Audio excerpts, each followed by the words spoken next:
اس programme کے اخراجات جو اسمر منسٹریز کے دوست اور پارٹنرز ادا کرتے ہیں۔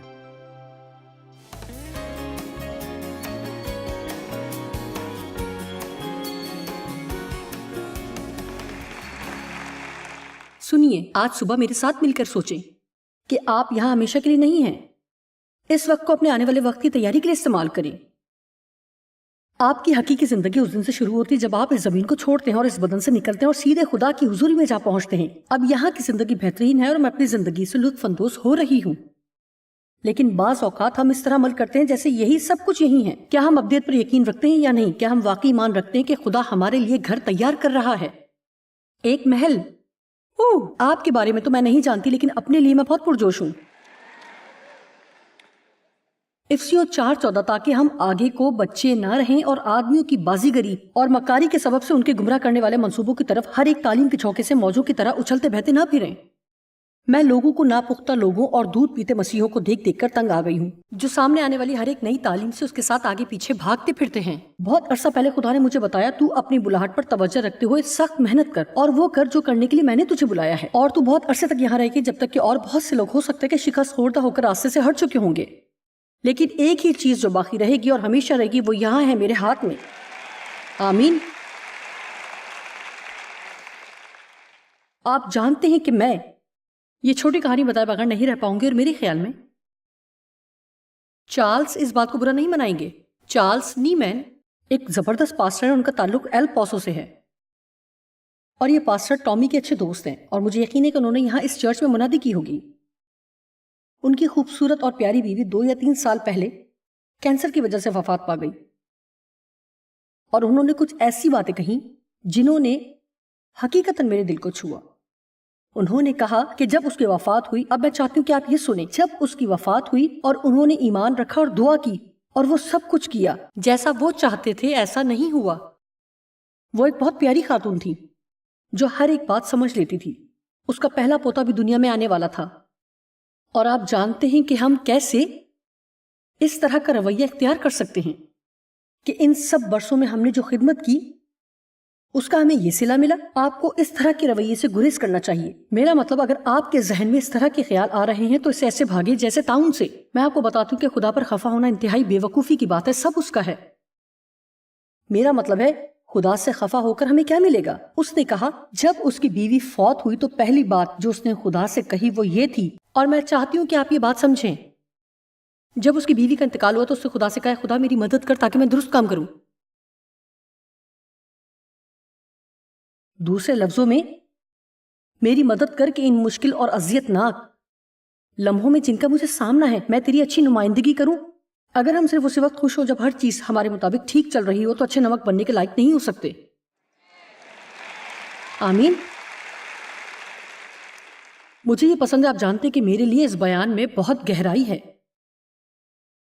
اس کے نزدیک یہ زیادہ اہم تھا کہ اپنا طریقہ اپنانے کے بجائے وہ خدا کو درست طور پر پیش کرے۔ آپ تھوڑے سے خاموش ہو گئے، لیکن کوئی بات نہیں۔ ایک سطحی مسیحی نہ بنے، آئیں گہرائی میں چلیں۔ ہمیں گہرائی کی ضرورت ہے۔ آپ جانتے کہ کچھ عرصہ پہلے ایک تحریک چلی جس کا نام تھا گہری زندگی کی تحریک، اور وہ جسم کو مسلوب کرنے کے بارے میں کتابیں بیچتے تھے اور خودی کو مارنے پر زور دیتے تھے۔ اور ایک بہت ہی پرتحریک کتاب جو میں نے کبھی پڑھی وہ تھی واچ مین نی کی، اور اس کا نام تھا خودی کے اعتبار سے مرنا۔ میں بھی ایک بڑی کتاب لکھنا چاہوں گی، خودی کو مارنا۔ ہو سکتا ہے کہ اس کی بہت سی جلدیں نہ بکے، لیکن آپ جانتے ہیں کہ میں نے 120 کتابیں لکھی جن میں سے کچھ کامیاب اور کچھ بہت کامیاب رہیں، لیکن ایک کتاب جو میں نے لکھی اور وہ بے حد شاندار تھی، وہ بہت بکنے کے لحاظ سے میری تمام کتابوں میں بے حد بری رہی، اور یہ کتاب تھی محبت میں چلنا۔ جی ہاں، یہ غریب لوگوں کی مدد کرنے اور لوگوں کو دینے، خود کو بھول جانے اور باعث برکت ہونے کے بارے میں تھی۔ ہم راتوں رات امیر بننے کے طریقے بتانے والی کتاب خریدنے کو ترجیح دینے کے بجائے یہ سیکھیں کہ ہم محبت میں کیسے چلیں، کیونکہ ہم ابھی تک سیکھ رہے ہیں کہ در حقیقت اہم کیا ہے۔ خدا کو بہتر طریقے سے پیش کرنا میری اور آپ کی مرضی پوری ہونے سے زیادہ اہم ہے۔ آمین. یہ اس سے کہیں زیادہ اہم ہے کہ ہم اپنے طریقے سے کام کریں. آپ جانتے ہیں کیوں؟ ہمیں ایک لمبے عرصے کے لیے خدا کی حضوری میں رہنا ہے، اور میں نہیں چاہتی کہ میرا ابھی کا رویہ اسے ناراض کرے. جی ہاں، آپ خدا کو رنجیدہ کر سکتے ہیں. بائبل کہتی ہے کہ پاک روح کو رنجیدہ نہ کرو، جس سے تم پر مخلصی کے دن کے لیے مہر ہوئی. خدا کے کلام پر عمل کرنے والے اس شخص کی مانند ہیں جس نے اپنا گھر چٹان پر بنایا. اور آپ جانتے ہیں کہ جب آپ کے ساتھ کچھ اچھا نہ ہو رہا ہو تو اس وقت درست کام کرنا بہت مشکل ہوتا ہے. جب آپ کی اپنی معاشی ضروریات پوری نہیں ہوتی اس وقت دینا مشکل ہوتا ہے. جب آپ دوسرے لوگوں کو شفا پاتے دیکھ رہے ہوں اور آپ خود بیمار ہوں تو اس وقت بیمار لوگوں کے لیے دعا کرنا مشکل ہوتا ہے. بعض اوقات جب میرے اندر کچھ ٹوٹ پھوٹ ہو رہی ہو تو میرے لیے یہاں کھڑے ہو کر خوشی کا پیغام سنانا مشکل ہوتا ہے، کیونکہ میری اپنی زندگی میں کچھ ٹھیک نہیں ہو رہا ہوتا ہے. یہ بہت مشکل ہے. ہم سبھی مشکل وقتوں میں سے گزرتے ہیں جو واقعی مشکل ہوتے ہیں، لیکن خوشخبری یہ ہے کہ ہمیں ان میں سے گزرنا ہے، اور آپ کو ان میں سے گزرنا ہے تاکہ ان میں سے نکل جائیں. آمین. خدا نے ہمیں یکایک تبدیل ہونے کی دعوت نہیں دی، بلکہ اس نے ہمیں بتدریج بدلنے کی دعوت دی ہے. ان دونوں میں فرق ہے.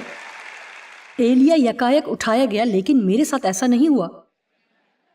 ہمیں آہستہ آہستہ بدلنا پڑتا ہے. آپ میں سے کتنے ہیں جن کی زندگی میں خدا کام کر رہا ہے؟ جب یہ حیرت انگیز کام ہوتا ہے تو آپ بہت اچھا، بہت اعلیٰ محسوس نہیں کرتے. ہم سب ہی کو اس کی ضرورت ہے. ہاں، میں درست کام کرنا چاہتی ہوں، اور اگر میرے ساتھ ایسا کچھ ہوتا ہے تو میں پاسٹر چارلز کی طرح بننا چاہوں گی. میں چاہوں گی کہ میری پہلی دعا یہی ہو کہ خداوند میری مدد کر کہ میرا رویہ درست ہو، اور وہ کروں جو ٹھیک ہے. اگر میں ایسے جہاز پر ہوں جس کا رخ موڑ دیا گیا ہو اور مجھے فینکس پہنچنے میں 16 گھنٹے لگ گئے، تو میری پہلی دعا یہ نہیں ہونی چاہیے کہ خداوند مجھے وہاں جانے والی پہلی پرواز میں بٹھا دے تاکہ میں تاخیر سے نہ پہنچوں اور مجھے کوئی مسئلہ نہ ہو. میری دعا یہ ہو کہ میرا رویہ خداوند درست ہو. آمین. اس پر ایک اچھی کتاب لکھی جا سکتی ہے، اے خدا میری مدد کر کہ میں درست کام کروں. خداوند نے میری مدد کی، اسے درست طریقے سے کروں. کیا کوئی سمجھ رہا ہے کہ میں کیا کہہ رہی ہوں؟ دیکھیں، اس میں گہرائی ہے. اس بات میں کچھ گہرائی ہے. خدا نے میری مدد کی کہ اسے درست طور سے کروں، اس کی صحیح نمائندگی کروں. بہتر ہوگا کہ ہم اس سب کو جاننے میں بہت سا وقت ضائع نہ کریں کہ کیوں سب کچھ ایسا، کیوں خدایا کیوں، کب خدایا کب. ٹھیک ہے، لوکا 5 باب. آپ جانتے ہیں کہ ہماری زندگی میں کئی ایسے وقت آتے ہیں جن کے چوگرد ہماری زندگی گھومتی ہے. ایسے روحانی لمحات. ہم نے ان میں سے کچھ چیزوں کے بارے میں بات بھی کی ہے جو زندگی بدل دیتی ہے. 1976 میں جب میں پاک روح سے معمور ہوئی تو میرے لیے یہ زندگی بدلنے والا لمحہ تھا. کئی برس بعد خدا نے مجھے بہت سی چیزوں کے وسیلہ سے سکھایا. بجائے کہ اس کی شخصیت کی وجہ سے میں اس کی طالب ہوں، میں زیادہ وقت اس میں صرف کرتی ہوں کہ وہ میرے لیے کیا کر سکتا ہے. مجھے خدا کی طرف سے بہت واضح کلام ملا، میرے ہاتھ کی نہیں، میرے چہرے کی تلاش کرو.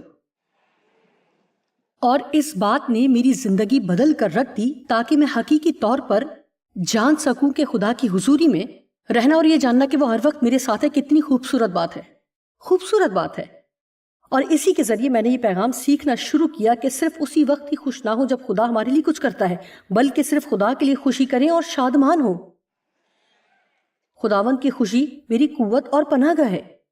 ایک دن میں اور ڈیو ایک بک اسٹور پر گئے اور انہوں نے کچھ کتابیں خریدی. میں نے بھی کچھ کتابیں خریدی. میں نے فوراً ان کے بیگ میں دیکھا کہ انہوں نے کون سی کتابیں خریدی ہیں. جیسے ہی ہم کار میں بیٹھے میں نے دیکھا کہ انہوں نے کیا خریدا. پہلی کتاب جو میں نے نکالی وہ ایک عورت میڈم گیہان نے لکھی تھی. ان کا عنوان تھا یسوع مسیح کی گہرائی کا تجربہ کرنا. یقیناً یہ میرے سر پر سے گزر گئی لیکن اچھی لگ رہی تھی. میں نے ڈیو سے پوچھا کہ مجھے اجازت دے کہ میں پہلے پڑھ لوں کیونکہ آپ نے بہت سی کتابیں خریدی تھی، لیکن مجھے احساس نہیں ہوا کہ خدا مجھے اور گہرے میں لے جانا چاہتا ہے. در حقیقت گہرے میں جائے بغیر آپ کچھ بہتر حاصل نہیں کر سکتے. اور ہم ہمیشہ خدا سے توقع کرتے ہیں کہ وہ ہمیں کچھ ایسا دے جسے روحانی طور پر سنبھالنے کے ہم لائق نہیں ہوتے، اور جو کچھ ہم خدا سے چاہتے ہیں کہ وہ ہمیں دے دے تو وہ ہمارے لیے نقصان کا سبب ہو سکتا ہے. نقطہ یہ ہے میں نے اپنی خدمت کے لیے دعا کی تاکہ وہ بڑھے. جس دن سے خدا نے مجھے بلایا تب سے میرے پاس ایک بڑی رویا تھی، اور جب میں 20 لوگوں کو بائبل کی تعلیم دیتی تھی تب بھی میں اس طرح کی چیزیں دیکھتی تھی جو میں اب کرتی ہوں. خیر، اگر اس وقت خدا مجھے یہ سب جلد دے دیتا تو بہت زیادہ کامیابی بھی کسی کو تباہ کر دیتی ہے، خاص طور پر جب وہ شخص جوان اور روحانی طور پر ناپختگی کا شکار ہو اور ٹھیک طور پر اسے سنبھال نہ سکے.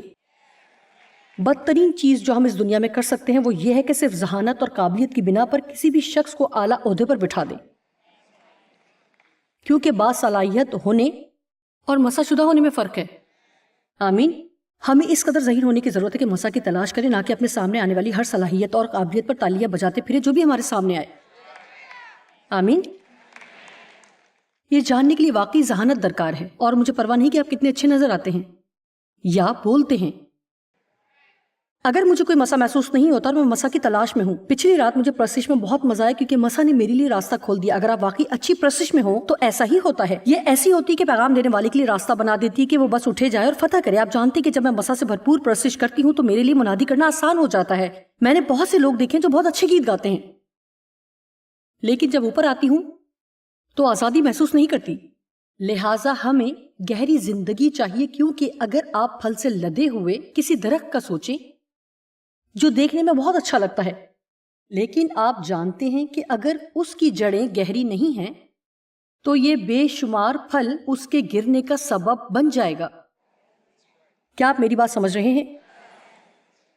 خدا ہم سے اتنی محبت کرتا ہے کہ ایسا ہونے دیتا ہے، اور بعض اوقات ان چیزوں کے لیے جن کے لیے ہم التجائیں کرتے ہیں ہمیں انتظار کرواتا ہے، کیونکہ ان کے مقاصد ہمارے مقاصد سے مختلف ہیں. وہ چاہتا ہے کہ ہم گہرے طور پر اس میں جڑ پکڑیں اور سطحی نہ ہو. لہٰذا میں نہیں جانتی تھی کہ میں کس طرف جا رہی ہوں.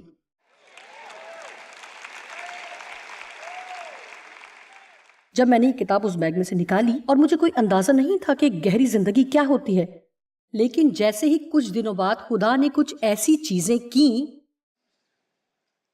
میں بائبل پڑھ رہی تھی اور جب میں لوکا کے 5ویں باب پر پہنچی اور اسے پڑھنا شروع کیا تو پہلی آیت میں مجھ پر عیاں ہوا کہ جب بھیڑ اس پر گری پڑتی تھی اور خدا کا کلام سنتی تھی اور وہ گنیسرت گلیل کی جھیل کے کنارے کھڑا تھا، تو ایسا ہوا کہ اس نے جھیل کے کنارے 2 کشتیاں لگی دیکھیں، لیکن مچھلی پکڑنے والے ان پر سے اتر کر جال دھو رہے تھے. اور اس نے ان کشتیوں میں سے ایک پر چڑھ کر جو شمعون پطرس کی تھی اس سے درخواست کی کہ کنارے سے ذرا ہٹا لے چل، اور وہ بیٹھ کر لوگوں کو کشتی پر سے تعلیم دینے لگا. جب کلام کر چکا تو شمعون پطرس سے کہا، گہرے میں لے چل اور تم شکار کے لیے اپنے جال ڈالو. شمعون پطرس نے جواب میں کہا، اے استاد، ہم نے رات بھر تھکا دینے والی محنت کی اور کچھ ہاتھ نہ آیا. غور کریں، مگر تیرے کہنے سے دوبارہ جال ڈالتا ہوں. اب دیکھیں، یہ ہے گہری زندگی کہ جب خدا آپ سے کچھ کرنے کو کہے اور آپ کہہ سکتے ہیں کہ میں ایسا کرنا نہیں چاہتا اور میرا دل نہیں کرتا. صاف بات ہے کہ میرے خیال میں سے کچھ فائدہ نہیں ہوگا. مطلب پطرس بالکل یہی کہہ رہا تھا، دیکھیں ہم نے رات بھر محنت کی اور کوئی ایک بھی مچھلی نہیں پکڑ سکے.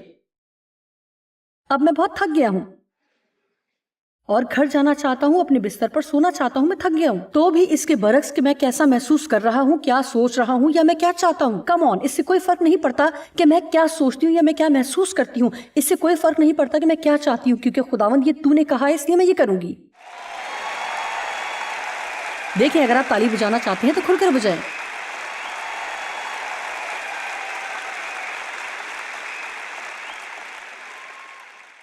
اس وقت آپ میں سے کچھ لوگ یہاں یہ فیصلہ کرنے کی کوشش کر رہے ہیں کہ یہاں رکنا چاہیے یا جانا چاہیے، یا یہ کرنا چاہیے یا وہ کرنا چاہیے، بھاگ جانا چاہیے یا کھڑے رہنا چاہیے. آپ جانتے ہیں خدا سے بھاگ کر آپ کو کوئی فائدہ نہیں ہوگا. آپ چاہے کہیں بھی جائیں وہ آپ کو تلاش کر لے گا، اور پھر آپ کو وہیں واپس آنا پڑے گا جہاں سے بھاگے تھے اور اسی کا سامنا کرنا پڑے گا.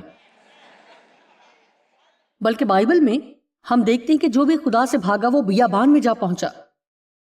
لہٰذا اپنا وقت بچائیں.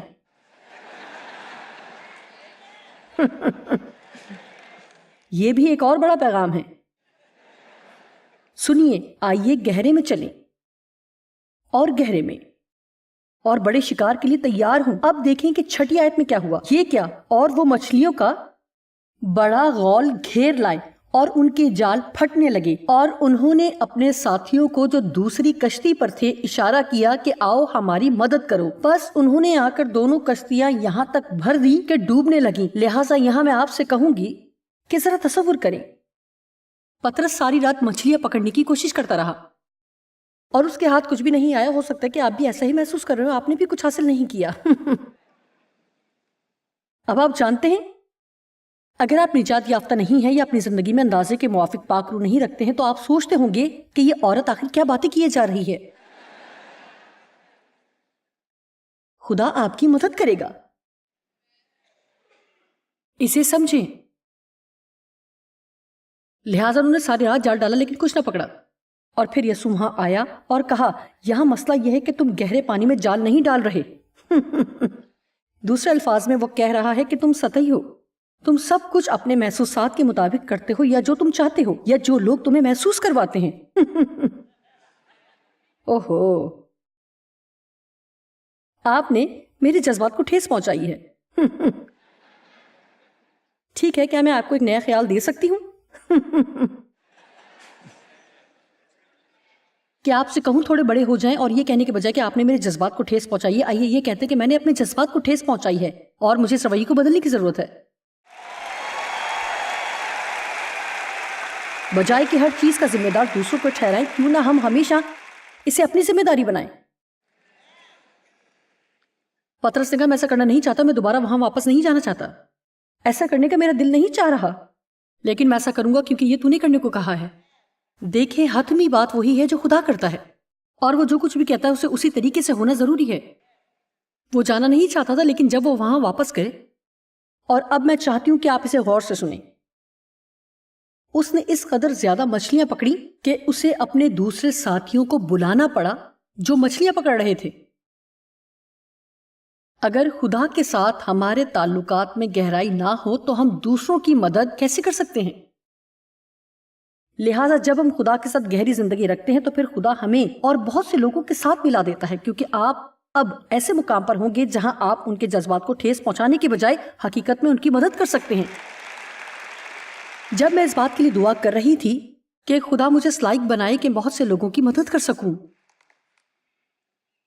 تو سب سے زبردست بات جو خدا نے مجھ سے کہی، میں چاہتی ہوں کہ آپ یہ سنیں، کیونکہ آپ سب کے پاس بڑی رویا ہے، لیکن آپ سب کی رویا خدمت کی رویا نہیں ہے. شاید آپ اپنی الماری کو صاف اور ترتیب سے رکھنا چاہتے ہیں، اور یہ بڑی اچھی بات ہے. ہمیں چھوٹی چیزوں سے ہی آغاز کرنا چاہیے.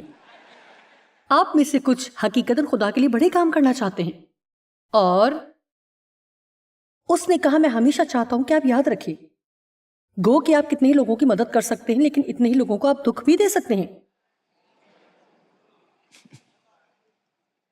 یہاں اوپر کھڑے ہونا ایک بہت بڑی ذمہ داری ہے.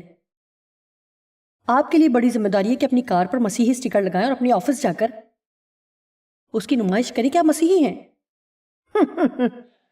ہمیں پھل دکھانے کی ضرورت ہے، ہمیں گہرائی کی ضرورت ہے. لہٰذا ہم یہاں صرف اس لیے نہیں کہ اتوار کو چرچ جائیں اور باقی سارے ہفتے اسی طرح زندگی گزارتے رہیں جیسے گزارتے ہیں. استثنا 8:1 میں اپنی زندگی میں ایسے وقتوں میں سے بھی گزری ہوں جہاں میں سوچتی تھی کہ آخر میرے ساتھ کیا ہو رہا ہے. اے خدا، میں جانتی ہوں کہ تو ہی اسے تبدیل کر سکتا ہے، لیکن تو اسے کیوں نہیں بدل رہا؟ اور میں دوسرے لوگوں کے لیے اسے سب کچھ کرتے دیکھ رہی تھی، اور میں کہتی تھی واقعی.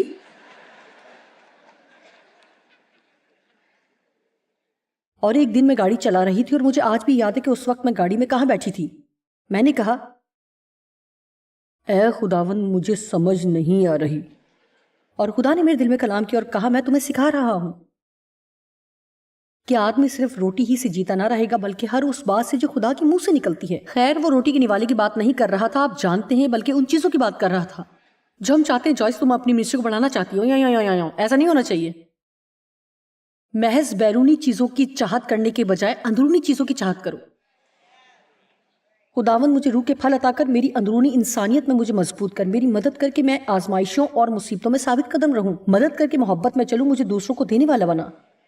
یہ ہیں وہ چیزیں جن کے لیے ہمیں دعا کرنا چاہیے. اور پھر کیا ہوگا؟ تم پہلے خدا کی تلاش کرو تو یہ سب چیزیں اس کا فطری نتیجہ ہے. پہلے خدا کی بادشاہت اور یہ سب چیزیں بھی تم کو مل جائیں گی. سب حکموں پر جو آج کے دن میں تجھ کو دیتا ہوں تم احتیاط کر کے عمل کرنا تاکہ تم جیتے اور بڑھتے رہو، اور جس ملک کی بابت خداوند نے تمہارے باپ دادا سے قسم کھائی ہے تم اس میں جا کر اس پر قبضہ کرو. وہ کہہ رہا ہے کہ میں تمہیں جو کچھ بھی کرنے کو کہتا ہوں وہ تمہارے فائدے کے لیے ہے.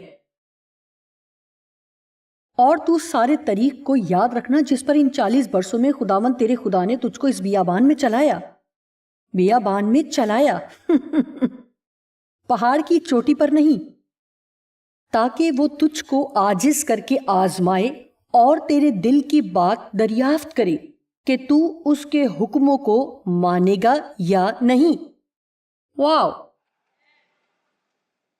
یعنی میں تجھے بیابان سے ابھی رہائی اس لیے نہیں دے رہا تاکہ دیکھوں کہ تو بیابان میں میرے حکموں پر عمل کرے گا یا نہیں. جب آپ کو آپ کا اجر نہ مل رہا ہو تو بھی کیا آپ اس کے حکموں پر عمل کریں گے؟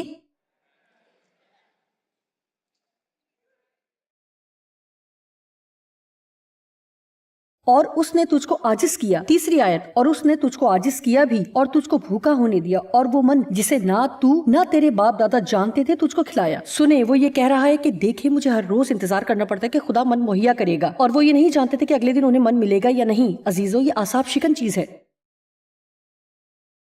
آپ کو وہ سال یاد ہے جب ہم ایک تنخواہ سے دوسری تنخواہ تک زندگی گزارتے اور خدایا اگر گاڑی کا ٹائر ہی پھٹ جاتا تو ہم مالی بحران کا شکار ہو جاتے. میں باہر جا کر لوگوں کو کہتی کہ خدا انہیں سب کچھ دینا چاہتا ہے، جتنا خدا نے پہلے دیا اس سے زیادہ انہیں دینا چاہتا ہے. اب یہ دیکھیں، میں آپ کو بھی ذاتی طور پر اسے متعارف کراؤں تاکہ تجھ کو سکھائے کہ انسان صرف روٹی ہی سے جیتا نہیں رہتا بلکہ ہر اس بات سے جو خداوند کے منہ سے نکلتی ہے وہ جیتا رہتا ہے. پچھلے ہفتے خدا نے مجھ سے کہا ان 40 برسوں میں نہ تو تیرے تن سے تیرے کپڑے پرانے ہوئے اور نہ تیرے پاؤں سوجے. 40 سال تک انہوں نے ایک ہی کپڑے پہنے. بہنوں، 40 سال تک. میں خوش ہوں کہ یہ میرا امتحان نہیں تھا.